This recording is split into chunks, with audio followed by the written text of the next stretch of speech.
The cafeteria of orbital station Zenith gleamed with sterile perfection, its crystalline walls reflecting the cold light of 1,000 distant stars.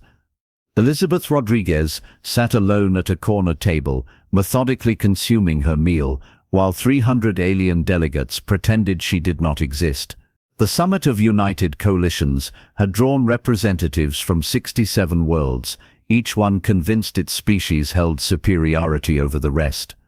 Earth had sent exactly one person. The Kryllian ambassador leaned toward his companions, mandibles clicking in what passed for laughter among his kind. His voice carried across the dining hall with deliberate volume. "I heard they actually eat dead animal tissue," he announced, his translator rendering the disgust perfectly. "Their entire planet is a nightmare of predators consuming each other. Barbaric does not begin to describe it." Elizabeth continued to chew her synthesized protein bar, her dark eyes fixed on the datapad beside her plate. She had heard worse, much worse. 3 weeks aboard this station had taught her that prejudice transcended planetary boundaries with disappointing consistency. A Vexorian female approached, her 7 tentacles undulating with barely concealed contempt. Her skin shifted through colors that her species used to broadcast emotion.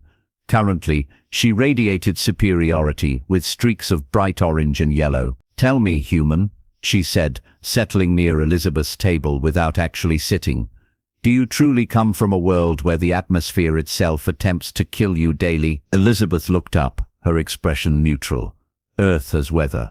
Yes, storms, temperature variations, and natural disasters. We adapted." The Vexorian's tentacles trembled with amusement. "Adapted," she repeated, and her companions erupted in clicks, whistles and buzzing approximations of laughter. "How quaint. My world maintains perfect climate control through biological symbiosis with our planetary ecosystem. We evolved beyond such primitive survival mechanisms millennia ago." "Congratulations," Elizabeth said flatly, returning to her meal. "Your participation trophy is in the mail." The sarcasm sailed over their heads. The Vexorian continued her performance for the growing audience. "I studied your species before this summit," she announced. "Your average lifespan barely reaches 100 rotations. Your young require nearly 2 decades to reach maturity. You wage wars over imaginary boundaries and mythical deities. You poison your own air, water and soil, then act surprised when consequences follow. Frankly, I question the wisdom of granting Earth any voice in coalition matters." The cafeteria had gone quiet. Every delegate now watched the confrontation with varying degrees of interest. Elizabeth set down her protein bar with exaggerated care. She stood slowly, her movements deliberate and controlled. At 5'7", she stood shorter than most species present, but something in her posture made the Vexorian retreat half a step. "You are absolutely correct," Elizabeth said, her voice carrying through the silence. "Earth is a death world. Our gravity is crushing by your standards. Our atmosphere is corrosive. Our weather systems generate forces that would shred your cities like tissue paper. Our oceans contain pressures that would collapse your strongest vessels like empty containers. Our predators hunt in packs with coordination that terrifies xenobiologists who study them from safe distances." She stepped forward. The Vexorian backed away further. "We evolved alongside creatures that could swallow us whole." Elizabeth continued. "We learnt to hunt animals 10 times our size, using nothing but persistence and intelligence. We survived ice ages, supervolcanoes, asteroid impacts, and plagues that should have rendered us extinct a dozen times over. We looked at our own mortality and said, 'Not today.' We stared into the abyss, and the abyss blinked first." The Kryllian ambassador made a dismissive gesture. "Inspiring rhetoric," he said. "But physical resilience means little in modern galactic society. We value intellect, diplomacy, and technological advancement. Your species only achieved faster than light travel 30 years ago. You are infants stumbling into a universe of adults." Elizabeth smiled without humor. 30 years, she agreed. 3 decades since we figured out FTL theory that your species took centuries to develop. We went from atmospheric flight to interstellar capability in less than 200 years. Your species, Ambassador, took 3,000, but please, continue lecturing me about intellectual superiority. The Kryllian's mandibles snapped shut with an audible click. A new voice entered the conversation, smooth as poison and twice as deadly. The Zentari delegation leader approached, his scaled skin reflecting the overhead lights in patterns that hypnotized lesser species.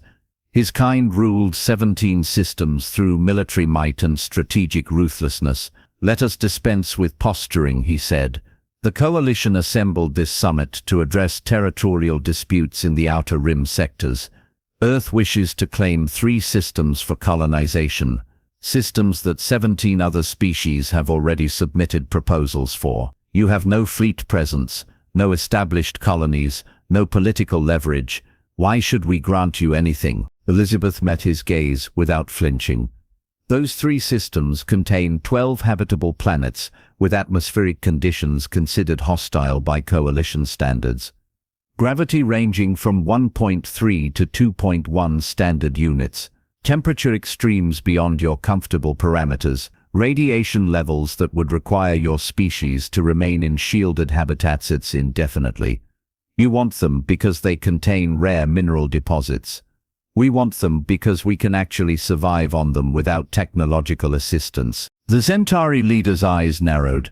Your arrogance is astounding for someone representing a species with no power to enforce its claims. What stops us from simply taking those systems and leaving Earth with nothing? Elizabeth's smile widened, showing teeth. Absolutely nothing, she admitted. If you are willing to accept the consequences. The cafeteria erupted in derisive sounds across multiple species. The Zentari leader laughed, a sound like grinding metal. Consequences, he repeated. What consequences could Earth possibly impose on the coalition? Elizabeth reached into her jacket pocket. Every security sensor in the cafeteria activated simultaneously, bathing her in scanning beams. She moved with practiced slowness, extracting a small metallic sphere, no larger than a marble. She placed it on the table with a soft click that seemed to echo through the sudden silence. "This," she said quietly, "is a quantum resonance marker, military grade, current generation, capable of pinpointing any location in this station down to the molecular level. I activated it when I sat down 47 minutes ago. By now its signature has propagated throughout Zenith systems, marking exact coordinates for equipment, personnel, and structural vulnerabilities." The Zentari leader's scales shifted to a darker hue.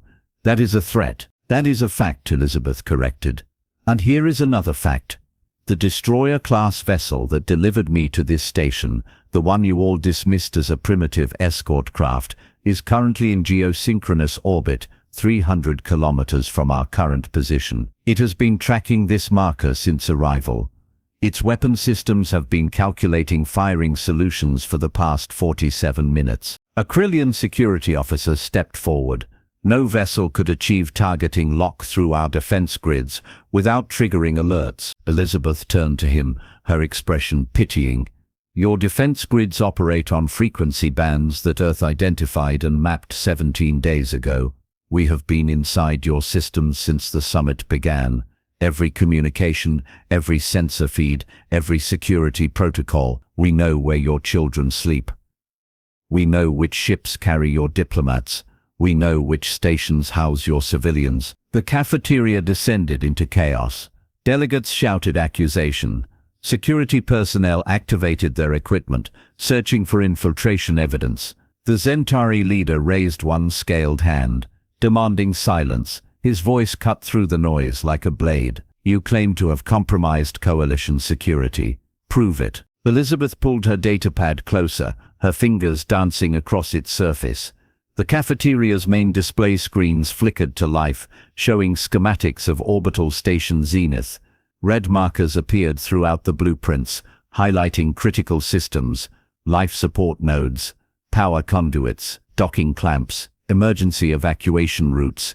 Every vulnerable point is laid bare in excruciating detail. "Demonstration 1, Elizabeth said calmly. Now for demonstration 2. She touched another sequence.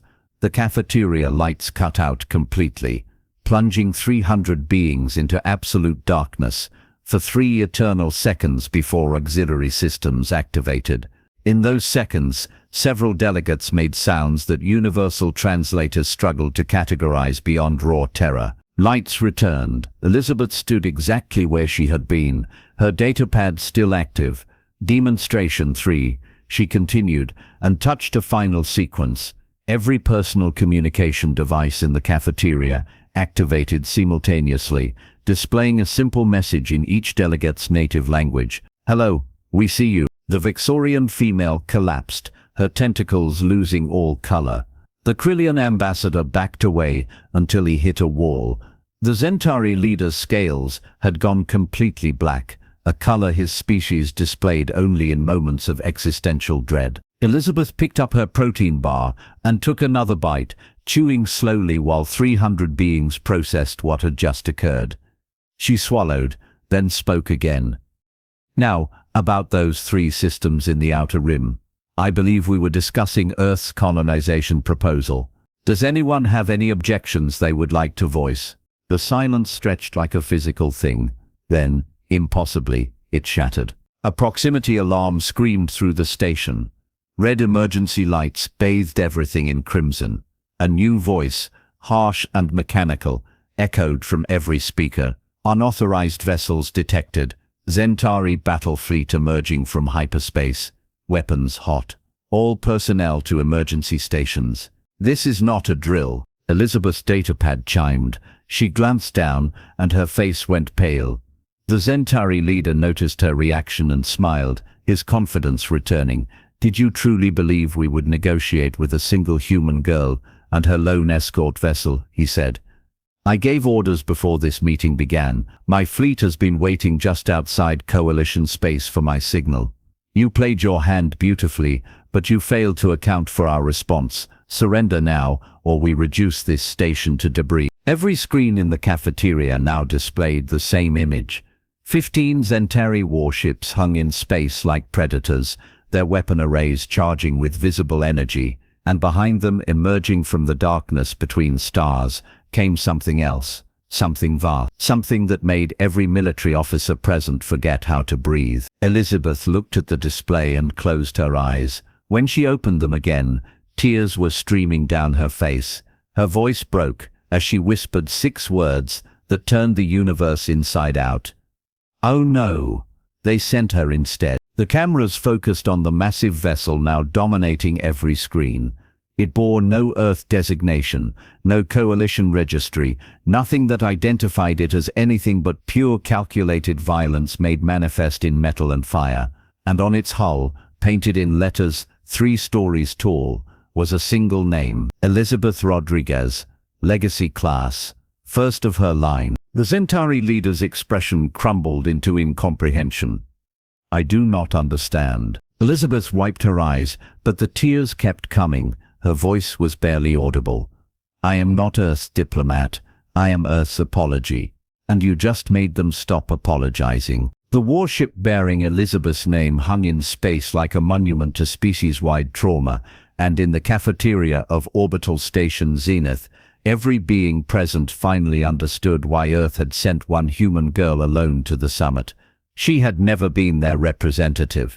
She had been their leash. The Zentari leader stumbled backward, his scaled hands gripping a table for support. His fleet of 15 warships looked like children's toys beside the monstrosity that now dominated visual sensors. The vessel stretched 4 kilometers from bow to stern, bristling with weapons systems that made coalition military analysts weep into their reports. But none of that compared to what happened next. A voice filled the cafeteria, transmitted through every speaker on the station. It belonged to a woman, and it carried the weight of mountains.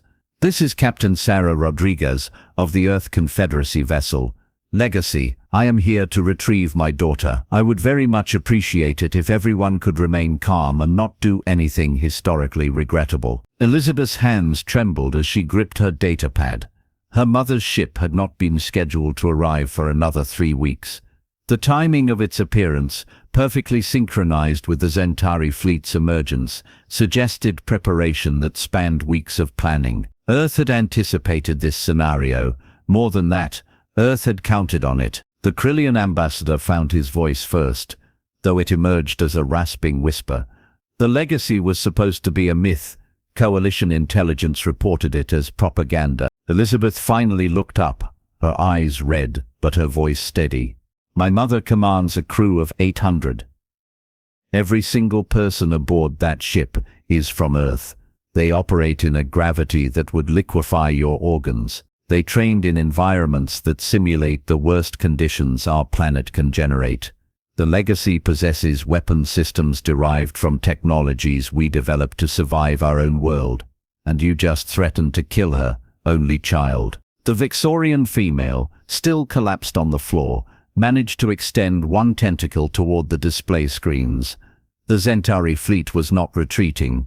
Instead, their weapons arrays were reaching full charge, targeting solutions, locking onto the legacy with digital precision. The Zentari leader straightened, some of his composure returning. One ship, he said, however powerful, it cannot withstand concentrated fire from 15 battle cruisers. Your mother has made a fatal miscalculation. Elizabeth shook her head slowly. She made no miscalculation. She made a choice, and you made yours. The legacy's weapon systems activated. Not the massive artillery cannons visible along its hull. Not the missile batteries that could reduce planets to rubble. Something else entirely. Every sensor on orbital station Zenith detected the energy surge simultaneously. A building wave of power that made reality itself seem to vibrate. Captain Rodriguez's voice returned, and this time it carried an edge that could cut through steel. Zentari battle fleet, you have 3 seconds to power down your weapons and withdraw to a minimum safe distance. This is your only warning. 3, 2. The Zentari leader grabbed his communication device, shouting orders in his native tongue. His fleet opened fire. 15 warships unleashed their full arsenal in perfect coordination, sending enough destructive force toward the legacy to vaporize a small moon. The energy beams and kinetic projectiles crossed the void in brilliant streams of annihilation. The legacy did not move, did not evade, did not even raise shields. Instead, reality around the vessel twisted. Space itself bent. Every incoming weapon simply ceased to exist. Not destroyed or deflected, but erased from the universe as if they had never been fired at all. The Zentari fleet's entire salvo vanished into a phenomenon that coalition science could not explain and Earth refused to discuss. Captain Rodriguez finished her count. 1. What happened next would be analyzed by military strategists for generations. The legacy fired a single weapon, not a beam, not a projectile. A pulse of invisible force that propagated through space faster than sensors could track. It reached the Zentari fleet and simply turned off their ships, every system, every weapon, every thruster, every life support unit. 15 warships went dark simultaneously, leaving their crews floating in metal coffins 300 kilometers from the nearest rescue. The cafeteria remained silent for 5 eternal seconds. Then the Zentari leader's communication device activated with an incoming transmission. A Zentari officer appeared on the small screen, his scales completely colorless with terror. Admiral, life support is failing across all vessels. Backup systems non-responsive. We have 17 minutes of emergency oxygen remaining. We need immediate evacuation. Captain Rodriguez's voice returned, conversational and pleasant. Orbital station Zenith. This is Legacy. We will begin rescue operations for the Zentari fleet immediately. Please prepare your docking facilities to receive approximately 9,000 survivors. We would hate for anyone to suffocate due to unfortunate technical difficulties. Elizabeth watched the Zentari leader collapse into a chair, his entire body trembling. The Kryllian ambassador approached him slowly, mandibles working soundlessly. The Vexorian delegation huddled together, their skin colors cycling through shades that expressed confusion, fear, and dawning understanding. A new transmission appeared on the main displays. Captain Sarah Rodriguez materialized, and every being in the cafeteria understood immediately where Elizabeth had gotten her features.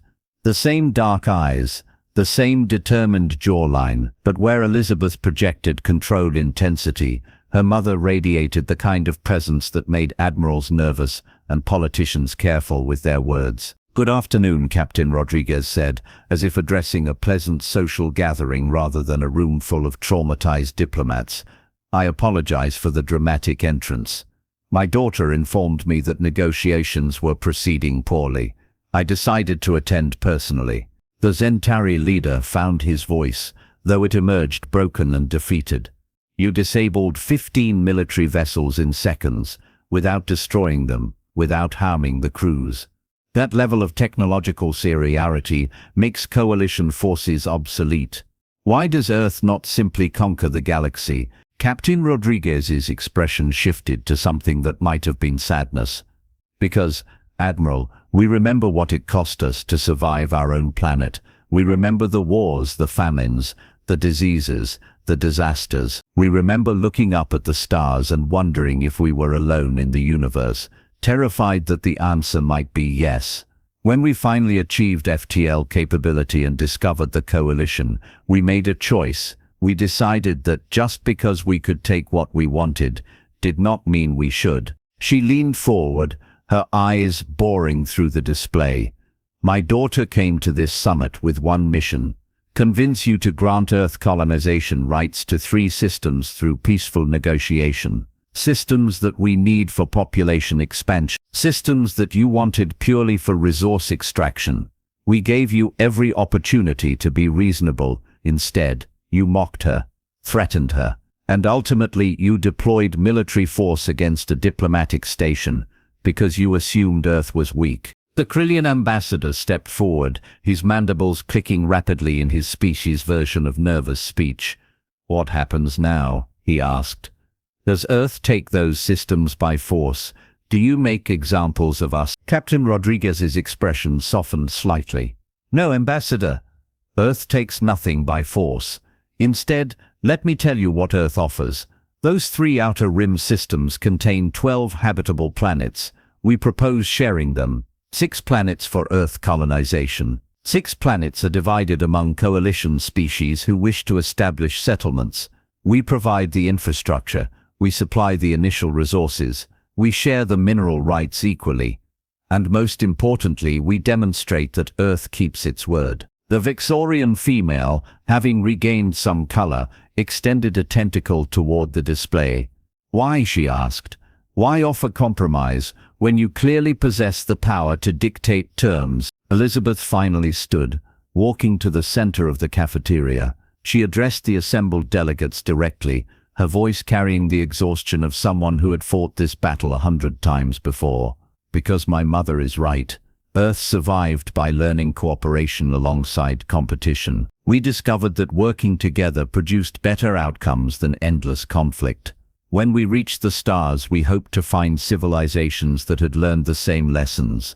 Instead, we found prejudice, arrogance, and species convinced their evolutionary paths made them superior." She gestured at the display showing the disabled Zentari fleet. "My mother just proved that Earth could dominate through military force. We choose not to. We choose negotiation. We choose a partnership. But understand this, every delegate in this room witnessed what happens when peaceful solutions are rejected. You saw Earth's capability. You felt what it means to confront a species that evolved on a death world. We are offering you a choice. Work with us, or keep testing our patience. But know that our patience, while extensive, is not infinite." The Zentari leader rose slowly, his scales gradually returning to their normal hue. He approached Elizabeth with movements that suggested a being reassessing everything he thought he knew about the universe.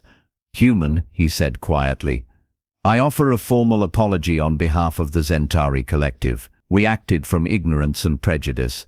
If Earth is willing to pursue the compromise Captain Rodriguez proposed, we accept immediately." The Kryllian ambassador approached next, followed by the Vexorian delegation. One by one, species representatives who had mocked Elizabeth hours earlier now extended their species versions of respect and contrition. She accepted each gesture with grace, though her eyes revealed the toll this entire ordeal had taken. Captain Rodriguez's image remained on the displays. "I will remain in orbit until all Zentari crew members are safely recovered and returned to functional vessels," she announced. "Elizabeth will continue representing Earth at this summit. I trust that future negotiations will proceed more productively." Legacy out. The transmission ended. The cafeteria slowly returned to something approaching normalcy, though conversations now carried an undercurrent of shock and revelation. Elizabeth returned to her corner table, where her half-eaten protein bar waited. She sat down, picked it up, and took another bite. The Vexorian female approached cautiously, settling near Elizabeth's table with visible hesitation. "May I join you?" she asked. Elizabeth gestured to an empty seat. "Of course." The Vexorian sat, her tentacles arranged in patterns that her species used to express genuine remorse. "I studied your species before this summit," she said. "But I studied only your weaknesses, your short lifespans, your violent history, your environmental struggles. I failed to study your strengths, your adaptability, your resilience, your refusal to accept a defeat. That was arrogance on my part." Elizabeth swallowed her bite of protein bar. "Thank you for saying that. Apology accepted." The cafeteria continued its transformation. What had been a display of species isolation and superiority now became something resembling actual diplomatic discourse. Delegates from different worlds approached each other, conversations beginning awkwardly but with genuine intention. The Kryllian ambassador joined Elizabeth's table, then a representative from a crystalline species that communicated through vibrations. Within minutes, Elizabeth sat surrounded by beings from a dozen worlds, all of them asking questions about Earth, about humans, about the journey that had brought them to the stars. She answered each question patiently, her exhaustion fading as something else took its place. Hope, perhaps, or the beginning of understanding. The Zentari leader approached last, settling heavily into a chair across from Elizabeth. "Your mother spared my crews," he said. "She could have let them die. Instead, she is risking her own personnel to rescue them." "Why?" Elizabeth met his gaze directly. "Because leaving them to suffocate would have made us exactly what you accused us of being. Barbaric. We are not your enemies, Admiral. We are your opportunity to do better." Hours later, when the summit reconvened in the main assembly hall, 300 delegates from 67 worlds voted unanimously to approve Earth's colonization proposal. The vote extended beyond the original 3 systems. Coalition species offered partnership agreements, technology exchanges, cultural programs, and defense pacts. Earth, the newcomer that everyone had dismissed as primitive and weak, found itself welcomed into the galactic community, not through conquest, but through the one thing that truly mattered. Respect earned through strength, wielded with restraint. Elizabeth stood before the assembly, accepting formal documentation that granted Earth rights to expand among the stars. She thought about her mother, currently coordinating rescue operations in orbit. She thought about Earth, watching this summit from across light years of void. She thought about every human who had survived their deadly planet and looked up at the night sky, wondering what waited among those distant lights. The Kryllian ambassador approached her after the ceremony, extending one clawed hand in the human gesture of greeting he had learned specifically for this moment. "Welcome to the coalition, Ambassador Rodriguez." "Truly welcome." Elizabeth shook his hand, feeling the weight of what they had accomplished together. "Thank you, Ambassador. Earth looks forward to building a future with all of you." She left the assembly hall hours later, exhausted but satisfied. Her datapad chimed with an incoming message from the legacy. Her mother's face appeared, smiling with pride that needed no words, but she sent words anyway. "Well done, Elizabeth. Come home. We will celebrate with your favorite meal, real Earth food. Not that synthesized nonsense they serve on stations." Elizabeth laughed, the sound echoing through empty corridors as she walked toward the docking bay where a shuttle waited to return her to the legacy. She was going home. To the ship bearing her name, to the mother who had traveled across stars to protect her, to the future that Earth and the Coalition would build together, one difficult conversation and one hard-won compromise at a time. Behind her, in the assembly hall, delegates from 67 worlds discussed plans for joint colonies, shared resources, and cooperative ventures. They spoke of humans with new understanding, seeing past prejudice to recognize kindred spirits who had survived their own challenges and emerged stronger. They had laughed at the human girl eating alone. They had learned in the way that only genuine confrontation with consequences could teach, that underestimating Earth carried a price. But more importantly, they had learned that Earth preferred partnership to domination, cooperation to conquest, a future built together rather than taken by force. That lesson, more than any weapon or technological superiority, would shape the galaxy for generations to come. And it had started with one young woman, eating alone in a cafeteria, carrying the weight of her world on her shoulders, and refusing to break under pressure. The stars watched as Elizabeth Rodriguez boarded her shuttle and launched into space, returning to the warship that bore her name. The galaxy would remember this day, the day humanity proved that strength without wisdom was merely violence, but wisdom backed by strength could change everything. Earth had arrived among the stars, and the universe would never be the same. Subscribe and like to my channel for more HFY sci-fi stories.